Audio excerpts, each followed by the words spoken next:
Voiceover. It's a popular form of storytelling in modern day cinema, yet I'm not quite sure where I stand with it.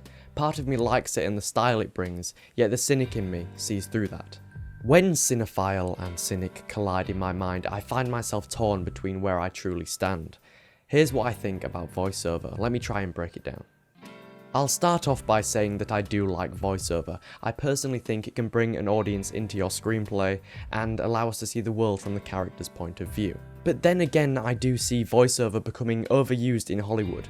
I see it being used as a form of conveying large amounts of exposition with minimal effort. With that being said, I did heavily use voiceover in my latest short film, Bridgewater St. By the way, I'm going to be talking a lot about my short film this episode, so if you'd like to remain spoiler free, you can click the link on screen now or the link in the description to go check out that video. It's the story of a homeless man and his view on society and the rest of the world. He feels different from everyone else and holds very strong and intelligent opinions on cultural downfall. It would be nearly impossible to convey the emotion I wanted to without the voiceover. We wanted to hear what this character had to say, but there were no other characters for him to talk to. Voiceover has the power to make us feel close to a character, yet at the same time making us feel distant, like we're the only person they have to talk to. I don't, however, think the voiceover should be used in every film. I think it should only be used when the story calls for it. In The Shawshank Redemption, when Brooks is released from prison, we are given an emotional scene of him adjusting to the modern world. And this is as close to perfect voiceover I think we will ever get. This one scene goes through themes of loss, disparity, and fear, all through voiceover alone. Except that's not true at all. That's the key, I think, not to try and do all this through audio, that wouldn't work, but to combine all your skills together and make something moving. This scene utilises acting, directing, music and many other things to create a heart-wrenching emotional scene, not to mention the story prior to this moment. We've got to know this character, know where he's been and know where he's going, and that's important when writing voiceover or writing anything for that matter. Context is everything, and emotion without context is just false. As much as I do love voiceover, we can certainly have too much of a good thing. How many modern day superhero movies misuse voiceover, introducing us to the story so far with no context other than what is being offered to us by this character we don't yet care about? The first Spider-Man movie was great, but why did it start with voiceover? It was just to grab the audience's attention straight away and introduce us to this protagonist. Also for the sake of this joke. I'd like to tell you that's me next to her.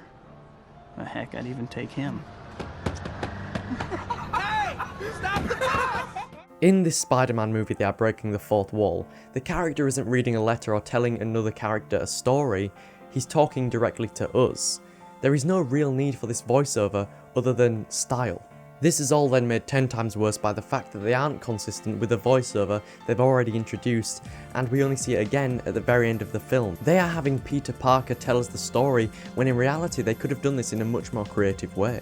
This show is personal, Small Cog shows my views and opinions, and it's undoubtedly biased. The things I'm saying are not set in stone, it's just me putting my opinions out there. So before we wrap up, I'd like to talk about why I do like voiceover. There's got to be some reasoning behind it. It's personal, it's the idea of me talking to you, and I think that's what sells it to me. It's very direct, and that is offered through the voiceover.